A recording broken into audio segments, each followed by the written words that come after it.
Welcome to Rowdy Riley's Sports Review. On today's episode, I'll interview Tyler Scanlon, who's actually up in Indianapolis for the Dos Equis 3-on-3 U National Championship. Welcome back, Tyler. Thanks for having me back on the show, Riley. It's always good to be a recurring guest, and I wasn't sure I was going to be big time enough to be back, but it's good to be here. Dude, we're friends. I always want you to have an appearance on the show. That's good. I'm thrilled to hear it. I'm glad we have that type of relationship. I know I stated why you're in Indianapolis, but do you mind restating? So I'm at the 3x3U National Championships in Indianapolis. It's essentially a 3-on-3 basketball tournament where seniors from the class of 2021 and some of us guys from class of 2020 that didn't get to play any last year will kind of have our beginning of our professional basketball career for most, not for me. But it's the first time you get to play for money and kind of relinquish your amateur status. And so it's a big collection of guys. I think it's 64 players from all across the country, all different conferences and teams. And we're just here, teams of 4, 3-on-3, for a whole bunch of money. What will it be like to play with someone who you actually played against for a year? It'll definitely be a little strange at first because we're used to just seeing their names on scouting reports and playing against them and doing our best to stop them from being successful. And over the course of time playing against someone, you don't always look at them favorably. So we'll have some adjusting to do. We'll have to work on our team chemistry early and often, and just have to kind of learn to trust each other and know that we have a common goal here and we're trying to play for wins. What has the process been like leading up to your first game? Yeah, that'll be the hardest part. Is we have a very limited amount of time to get to know each other.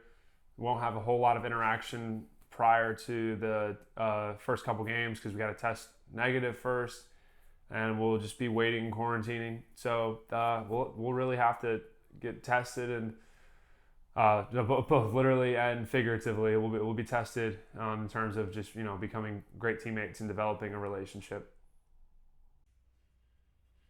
What was the selection process like?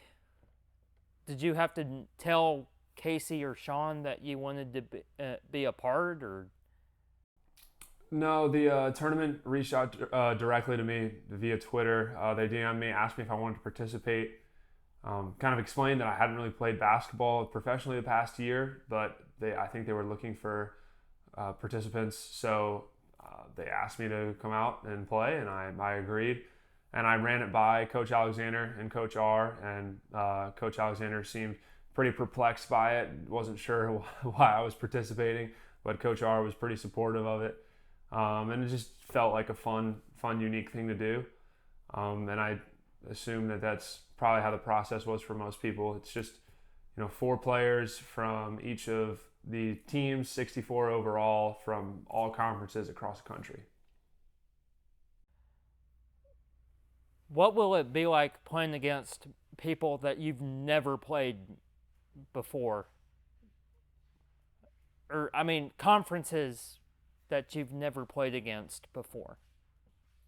We'll definitely be using Google extensively, trying to figure out what the stats are, who can shoot, who can't shoot, and go from there.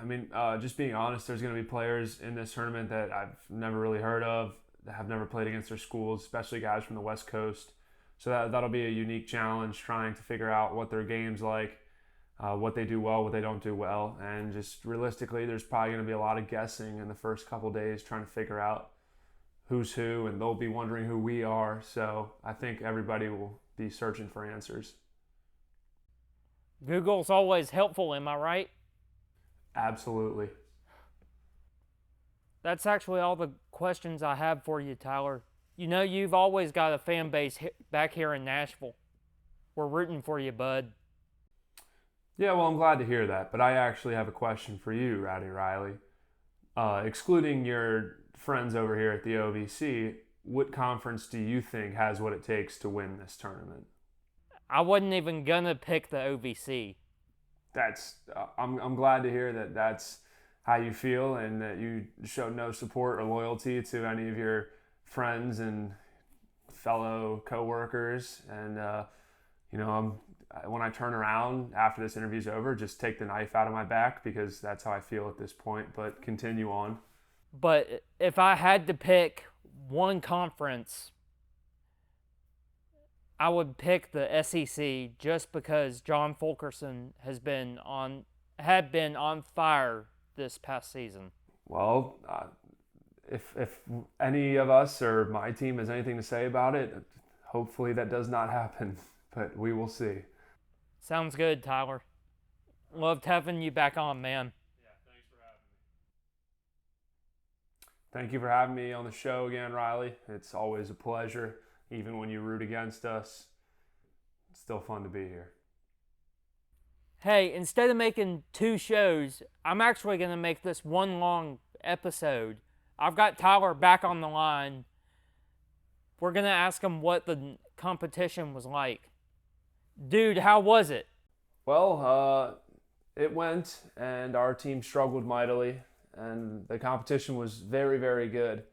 And I think our team had the worst record at the tournament. So it was a learning experience. That's all that matters. All in all, it was a great weekend. It was really fun, but did not win as many games as we would have liked to.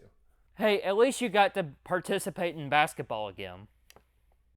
Yeah, it was fun coming out of retirement for a little bit, but definitely more than okay with putting the flip-flops back on and not touching a basketball for a while. So it's good time, good weekend, but also glad to be back.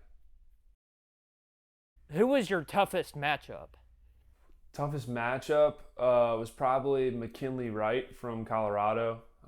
He was really intent on trying to make me fall or break my ankles. And there was a lot of times out there that it felt like I was Bambi on slick ice and my knees were wobbling and my ACLs were loose and I was afraid that I was gonna be in big trouble. But luckily, avoided injury, didn't fall, but he certainly had me looking wobbly out there. Oh, hey, speaking of my Bisons, how did they do in the tournament?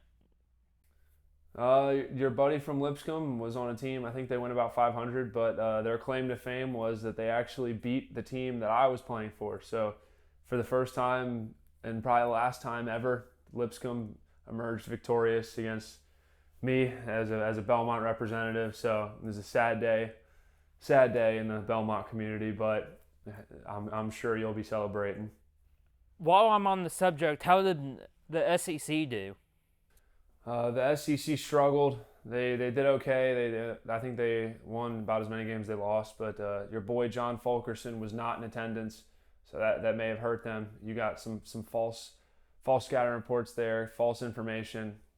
Fulkerson was not there, but they did all in all they did okay. I think the Big Ten ended up winning the championship, so they had some really good players. They ended up taking it home.